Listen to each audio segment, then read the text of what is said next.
오늘은 누가복음 강의 9번째 시간입니다. 말씀에 의지하여라는 제목으로 본문을 살펴보겠습니다.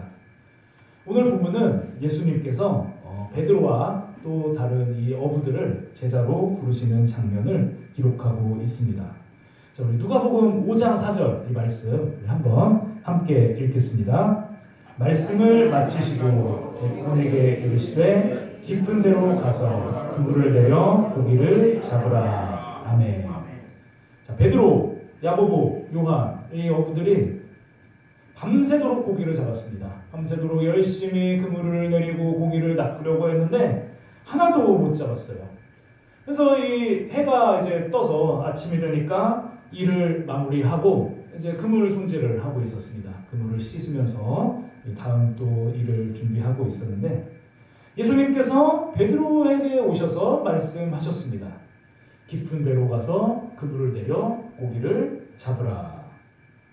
자, 우리 사진 한번 보겠습니다. 이 물고기가 틸라피아라는 물고기입니다. 갈릴리 호수에서 서식하는데 살이 부드럽고 기름기가 적어서 센 불에 확 구우면 맛있다고 합니다. 이 틸라피아는 갈릴리 주민들의 주 식량 자원이었습니다. 그래서 갈릴리 어부들이 이제 바로 저 물고기를 잡은 거예요. 어부들이 무슨 물고기를 잡았냐? 저 틸라피아를 잡았고 베드로도 갈릴리의 어부니까 당연히 저 틸라피아를 잡았습니다. 그래서 지금도 이 이스라엘 사람들은 저 물고기를 베드로 고기라고 불러요. 베드로 고기. 그런데 이 틸라피아의 두 가지 특징이 있습니다. 첫째, 틸라피아는 더운 낮에는 물 좀 속으로 내려가요. 시원하게. 그리고 선선한 밤이 되면 다시 물 위로 올라와서 먹이를 찾습니다. 그럼 갈릴리 어부들은 제 고기를 낮에 잡았을까요? 밤에 잡았을까요? 네, 밤에 잡았죠. 낮에 내려가니까. 자, 그리고 둘째, 틸라피아는 깊은 데가 아니고 얕은 데에 서식합니다. 왜냐하면 깊은 데는 그 수초가 없어요. 수초가 없어서 산소가 부족하고 그래서 플랑크톤도 별로 없다고 합니다. 그래서 틸라피아는 이런 깊은 데 말고 주로 좀 상대적으로 얕은 데 그런 곳에 서식했습니다. 그럼 틸라피아를 잡으려면 깊은 데에 그물을 내려야 합니까? 얕은 데에 그물을 내려야 합니까? 네, 얕은 데에 그물을 내려야 합니다. 자, 그런데 보세요. 예수님께서는 지금 밤에 나타나셨습니까? 낮에 나타나셨습니까? 네, 낮에 나타나셨어요. 낮에. 이 밤에 다 고기 잡기 끝나고 아침 된 다음에 그 다음에 낮에 밝을 때. 그리고 예수님께서 말씀하시길 왜 저기 나왔지? 네, 말씀하시길 깊은 데에다가 그물을 내리라고 했습니까? 얕은 데에다 그물을 내리라고 했습니까? 네, 깊은 데에다가 내리라고 하셨습니다. 그리고 완전 엉터리예요. 엉터리. 시간도 틀리고 밤에 잡아야 되는데 낮에 나타났고 장소도 틀렸어요. 장소. 얕은 데에다가 내려야 되는데 깊은 데다가 그물을 내리라고 했습니다. 여러분이 베드로라면은 그물 내리겠습니까? 안 내리겠습니까? 저라면 안 내립니다. 저라면 절대 안 내려요. 이런 엉터리 방법으로 고기를 어떻게 잡냐? 말도 안 된다. 저라면은 절대 안 내립니다. 그런데 베드로는 그물을 내렸습니다. 왜 내렸을까요? 이 어부가. 네, 저기 써있죠? 말씀에 의지해서. 자, 그런데 이 말씀에 의지해서 그물을 내렸는데 이 말씀에 어떻게 의지했냐 이것이 중요합니다. 어떤 분들은 베드로가 그물을 내릴 때 혹시나 하는 마음, 반신반의의 마음으로 그물을 내렸다 이렇게 말합니다.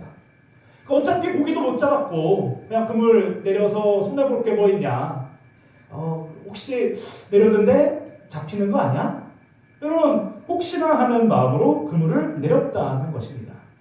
그런데 저는 그렇게 생각하지 않습니다. 베드로는 어부지 않습니까? 고기잡이의 전문가입니다. 그런데 저거는 엉터리 방법을 듣고 혹시 내리면 고기 잡히는 거 아니야? 이런 생각으로 그물을 내렸다면 저 고기 잡기 때려쳐야 됩니다. 이 정상적인 어부라면 저런 짓을 혹시나 하는 마음으로 할 수는 없습니다. 자, 그렇다면 베드로는 어떻게 말씀에 의지하여 그물을 내렸냐? 베드로는 자신의 어부로서의 전문성, 경험, 상식보다 예수님의 말씀이 더 의지할 만하다, 이렇게 판단해서 그물을 내린 겁니다. 자, 자신의 어부로서의 전문성, 경험, 상식, 이것보다 예수님의 말씀이 더 의지할 만하다, 예수님의 말씀이 더 확실하다, 이렇게 생각했다면 이건 혹시나 하고 그물을 내린 겁니까? 아니면 확신을 갖고 그물을 내린 겁니까? 네, 확신을 갖고 그물을 내린 겁니다. 베드로는 야, 이거는 무조건 잡는다, 이 마음으로 그물을 내렸다는 것입니다. 이렇게 그물을 내리자 그물이 찢어지고 배 두 척을 채울 만큼 많은 물고기를 잡았습니다. 사랑하는 성동교회 성도 여러분, 예수님의 말씀이 주어질 때 혹시나 하는 마음이 아닌, 이 의심하는 마음이 아닌 확신의 마음으로 그 말씀을 의지하는 우리 성도님들 되시기를 축복합니다. 아멘. 의심하는 자는 말씀의 은혜를 누릴 수 없습니다. 자, 마태복음 14장을 보면 베드로가 물 위를 걸었죠. 이 베드로가 주여 만일 주님이시거든 나를 명하사 물 위로 오라 하소서, 이렇게 말씀에 의지하며 당당하게 물 위를 걸었습니다. 그런데 그렇게 물 위를 걷다가 베드로가 물에 빠졌어요. 왜 물에 빠졌습니까? 자, 우리 마태복음 14장 31절 함께 읽겠습니다. 예수께서 즉시 손을 내밀어 그를 붙잡으시며 이르시되 믿음이 작은 자여 왜 의심하였느냐 하시고. 아멘. 예수님의 말씀을 확실하게 믿지 않고 의심했기 때문에 물에 빠졌습니다.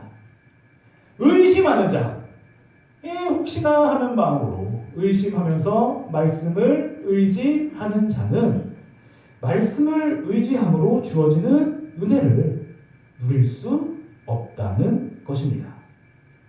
사랑하는 성도 여러분, 오직 의심하는 자가 아닌 확신하는 자만이 하나님께서 주시는 은혜를 누릴 수 있습니다. 예수님의 말씀을 확신하여 의지하고 그 은혜를 경험하는 우리 성동교회 성도님들 되시기를 주님의 이름으로 축원드립니다. 자, 그렇다면 우리 이번에는 어떻게 하면 예수님의 말씀을 확신할 수 있을까? 어떻게 하면 의심이 아니라 확신할 수 있을까? 그 비결을 한번 살펴보겠습니다. 오늘 본문 중에서 이제 내용을 조금 확인할 부분이 하나 있습니다. 예수님께서 베드로에게 깊은 데로 가서 그물을 내려 고기를 잡으라고 말씀하셨습니다.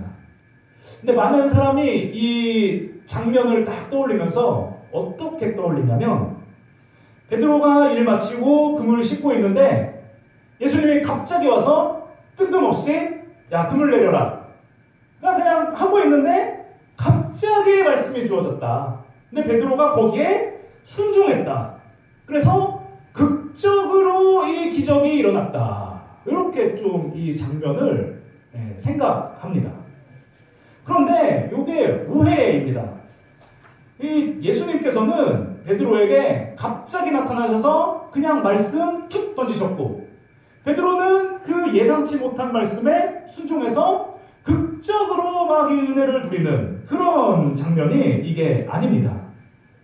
저 말씀 한번 차근차근 살펴보겠습니다. 자, 누가복음 5장 2절 보시면 호숫가에 배 두 척이 있는 것을 보시니 어부들은 배에서 나와서 그물을 씻는지라.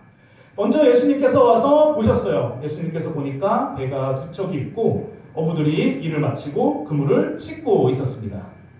자, 그 다음에 5장 3절 보시면 예수님께서 이제 와가지고 배 두 척 중에 베드로, 시몬 베드로죠. 베드로의 배에 오르셨습니다. 그 다음에 베드로에게 육지에서 배 좀 떼봐라, 이렇게 말씀하셨어요.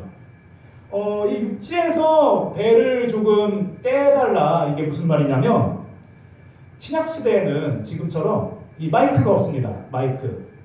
그러면은 예수님께 막 수백, 수천 명 사람들이 이렇게 오는데 예수님께서 어떻게 그 많은 사람들에게 말씀을 가르치셨을까요? 옛날에 우리가 밤에 보면은 밤에 저렇게 소리 지르면은 온 동네에 다 들려요. 그쵸? 낮에는 저렇게 소리 질러도 옆집에서 못 들어요. 근데 밤에는 누가 산에서 소리 지르면은 옛날에 보면 이게 소리가 다 들려요, 동네에. 이게 어떻게 된 거냐? 이 소리는 기온이 낮은 쪽으로 움직입니다. 낮은 쪽으로. 그러니까 낮에는 말을 하면 이 위쪽 공기가 더 기온이 낮거든요. 그러니까 말을 하면은 소리가 위로 올라가요. 근데 밤에는 다 시원하잖아요. 그러니까 말을 하면은 이 공기가 다 시원하니까 싹 퍼져가지고 멀리 있는 사람까지 그 소리가 또렷하게 들리는 겁니다. 그러니까 이 현상처럼 예수님께서 배 위에서 이제 말씀을 하시면 이게 바닷물 때문에 시원하니까 그 기온이 다 선선해서 예수님의 말씀이 또렷하게 멀리까지 들렸다. 그래서 예수님께서 이 많은 사람에게 말씀을 전하기 위해 배를 조금 떼달라 이렇게 부탁하셨다는 것입니다. 저는 이제 이스라엘을 안 가봐서 직접 해보진 못했는데 많은 목사님들이 갈릴리에 가서 진짜 저걸 해봤대요. 배에 가가지고 말한 다음에 들리냐고, 멀리서도 들리냐고 이거 확인을 다 해봤다고 합니다. 근데 그 목사님들이 다 하나같이 야 이거 진짜 된다. 이 배에서 말하면은 멀리까지 아주 또렷하게 들리더라. 이런 말을 했습니다. 그러니까 예수님께서는 무리를 이렇게 멀리까지 효과적으로 가르치시기 위해 베드로에게 이 배를 떼달라, 육지에서 떼달라 이런 부탁을 하셨고 베드로는 예수님의 부탁에 순종했습니다. 자, 그 다음에 배에서 예수님께서 이제 무리를 가르치셨죠. 예수님께서 무리를 가르치시는 동안 베드로는 뭐 했을까요? 베드로는 당연히 배에 같이 있었습니다. 예수님을 놓고 배를 어떻게 떼겠어요? 발을 떼려면 자기 배 주인인데 같이 있어야죠. 그러니까 예수님께서 말씀 가르치시는 동안 베드로는 바로 옆에서 예수님의 가르침을 들었습니다. 그 모든 무리 중에 제일 가까이에서 제일 확실하게 말씀을 들은 사람이 바로 베드로예요. 자, 그러니까 예수님께서 말씀을 마치시고 깊은 데로 가서 그물을 내려 고기를 잡으라고 하신 말씀은 그냥 갑자기 와가지고 뜬금없이 하신 말씀이 아닙니다. 먼저 베드로의 배에 오르심으로 베드로의 마음을 여셨고 그 다음에 가장 가까이에서 복음을 듣게 하셨습니다. 베드로가 말씀을 의지했다라는 것은 단순히 저 말씀 깊은 데로 가서 고기를 내려 고기를 잡으라 이 말씀 의지했다는 뜻이 아니라 예수님께서 가르치신 모든 복음을 토대로 예수님께서 메시아이심을 믿고 예수님의 말씀에 순종하면 그대로 된다는 것을 믿어서 예수님의 모든 말씀을 의지하고 깊은 데로 가서 그물을 내렸다는 것입니다. 그러므로 우리에게 은혜를 주는 말씀은 갑자기 뜬금없이 극적으로 주어지지 않습니다. 갑작스럽게 나한테 어떤 한 말씀이 그냥 뚝 떨어졌는데 이게 막 진짜 극적으로 나한테 놀라운 은혜가 되는 그런 일이 일어나는 게 아니라 우리가 말씀을 먼저 꾸준히 듣고 그 깨달음이 내 안에 축적되면 그때 이 말씀 중 어떤 한 말씀이 나한테 은혜가 되고 그 말씀을 의지하며 은혜를 누릴 수 있는 삶을 살 수 있다는 것입니다. 이 말씀을 의미하는 단어가 헬라어에 두 개가 있어요. 먼저 로고스. 로고스는 객관적인 말씀을 의미합니다. 진리의 말씀, 기록된 말씀, 복음 이런 객관적인 말씀 이것을 의미하는 단어가 바로 로고스입니다. 자, 그리고 레마는 주관적인 말씀이에요. 야, 내가 이 말씀 듣고 깨달았다. 내가 이 말씀 듣고 은혜 받았다. 나 이 말씀 듣고 또 뭐가 있을까? 예, 내가 이 말씀 듣고 이 은혜 충만하게 받고 은혜 누리고 말씀 의지했다. 이렇게 내가 주관적으로 말씀이 나한테 주어져서 은혜가 되었다. 이렇게 할 땐 바로 레마입니다. 자, 우리가 원하는 말씀은 바로 레마죠. 레마. 객관적으로 그냥 말씀이 여기 있기만 해서는 의미가 없어요. 이 객관적인 말씀이 나한테 주어져서 주관적으로 깨달음이 되고 은혜가 되고 이 말씀이 나에게 적용되어야 합니다. 그런데 이 레마는 그냥 하늘에서 우연히 뚝 떨어지지 않는다는 것입니다. 반드시 먼저 이 로고스가 충분하게 아주 많이 우리 안에 들어온 후에 이 로고스를 토대로만 레마가 우리에게 역사할 수 있다는 것입니다. 자, 이 누가복음 오늘 5장 말씀이죠. 누가복음 5장 5절 이 베드로가 말씀에 의지하여 내가 그물을 내리겠습니다. 요거는 레마예요. 이 말씀 듣고 제가 은혜 받았습니다. 예수님 말씀 듣고 이 말씀이 내 말씀이 되었습니다. 이때 레마예요. 레마. 말씀에 의지하여 내가 그물을 내리리이다. 하지만 이 레마의 말씀이 베드로에게 주어지기 전에 먼저 누가복음 5장 1절 로고스의 말씀이 주어졌습니다. 우리가 몰려와서 하나님의 말씀을 들을세. 저 말씀은 로고스예요. 로고스. 먼저 이 기록된 말씀, 이 복음의 말씀이 먼저 충분하게 베드로에게 주어졌고 그 말씀을 받음으로써 그 말씀이 또 베드로의 말씀이 되어 은혜를 누리고 고기를 잡는 그 귀한 은혜를 경험하는 삶을 살았다는 것입니다. 자, 그러므로 정리하면 우리가 은혜 받고 싶다, 은혜 누리는 삶을 살고 싶다 이런 생각 많이 하지만 은혜 받으려면은 뭐를 많이 봐야 돼요? 성경을 많이 봐야 돼요. 성경을 후진장 많이 보면 그 다음에 은혜 받을 수 있습니다. 하나님의 말씀, 기록된 성경, 진리의 말씀 이거 먼저 충분히 보고 듣고 깨달은 다음에만 우리는 이 말씀을 통해 주시는 은혜를 경험하는 삶을 살 수 있다는 것입니다. 저는 이 내용을 우리 성도님들께서 전도에 적용하면 좋겠다 그런 생각을 했어요. 전도에 적용하면 좋겠다. 왜냐하면 사실 우리 교회 오후 예배에 나오시는 성도님들께서는 오랜 시간 동안 신앙생활을 하셨죠. 그래서 신앙생활 하시는 동안 예배를 얼마나 많이 드리셨겠어요. 그래서 충분히 말씀이 쌓였습니다. 내가 이 말씀 부족해서 은혜 못 받는 거 아니야 이럴 분은 제가 볼 때 안 계셔요. 다 이미 말씀을 잘 누리고 계시고 또 오후 예배까지 나오시니까 이 말씀 이 설교 2번은 듣지 않습니까? 그러니까 충분히 말씀을 잘 경험하고 계십니다. 그런데 이제 우리가 우리 주변의 가족이나 이웃 중에 저 사람도 좀 말씀 듣고 은혜 받았으면 좋겠는데 이런 사람들 있지 않습니까? 그 사람들한테 우리가 저 사람 은혜 받게 해주세요 이렇게 기도하는 것도 중요하지만 그것도 너무 좋지만 그들에게 말씀도 들려줘야 한다는 것입니다. 제가 아는 어떤 목사님 이야기인데요. 이 목사님이 어렸을 때 어머니랑 둘만 교회를 갔어요. 저희 아버지도 계셨는데 아버지는 교회 가자니까 싫어했어요.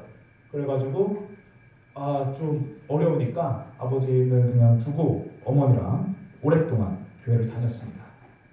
그렇게 몇 년 동안 교회를 다니다가 고등학교 2학년쯤 됐을 때 주일날에 교회 가려고 어머니랑 준비하는데 아버지가 준비를 하더래요. 그래서 어디 가나 했는데 교회 가는데 따라오더래요. 그러더니 같이 갔어요. 교회를 말도 없이 왔어요. 근데 그날부터 교회를 계속 다녀서 결국 죽을 때까지 교회를 다녔다. 천국 가셨다는 것입니다. 근데 이분이 나중에 이제 목사가 됐잖아요. 목사가 되고 나서 아버지 살아계실 때 이때를 기억하면서 물어봤어요. 아버지 그런데 어떻게 갑자기 그렇게 교회를 다니셨습니까? 이렇게 아버지께 여쭤봤더니 아버지가 좀 생각하더니 가정예배 때문인 것 같다 그랬대요. 가정예배. 그러니까 이 아들과 어머니가 집에서 가정예배를 드리잖아요.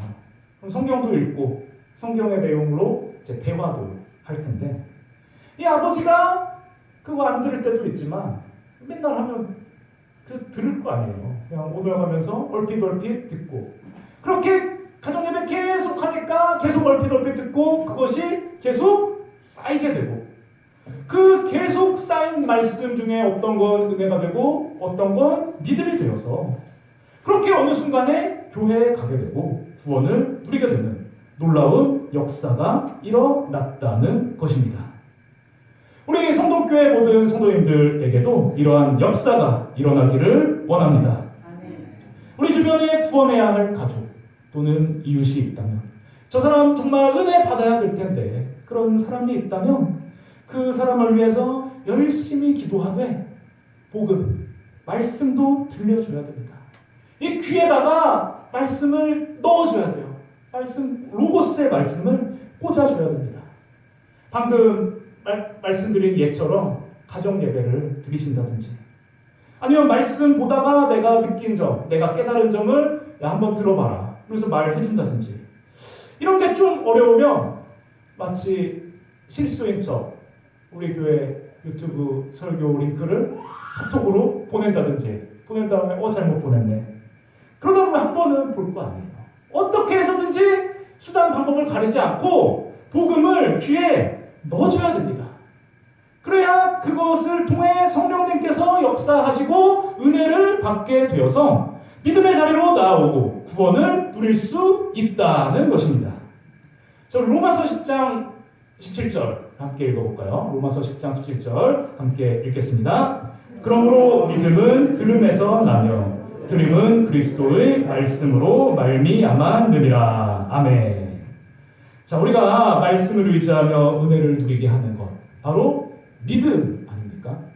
믿음은 어디서 나냐? 들음에서 나고 들음은 그리스도의 말씀으로 말미암습니다. 그리스도의 말씀만이 우리의 은혜의 통로가 되어 준다는 것입니다.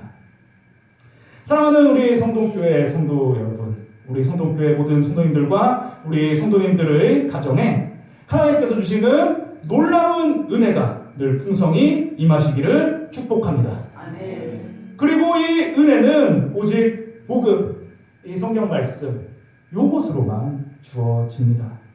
이 세상 살아가는 동안 성경 손에서 놓지 마시고 또 성경에 기록된 복음의 말씀을 날마다 묵상하셔서 말씀을 의지하고 그것을 통해 부어지는 은혜를 풍성히 누리시는 우리 사랑하는 성동교회 모든 성도님들 되시기를 주님의 이름으로 축원드립니다.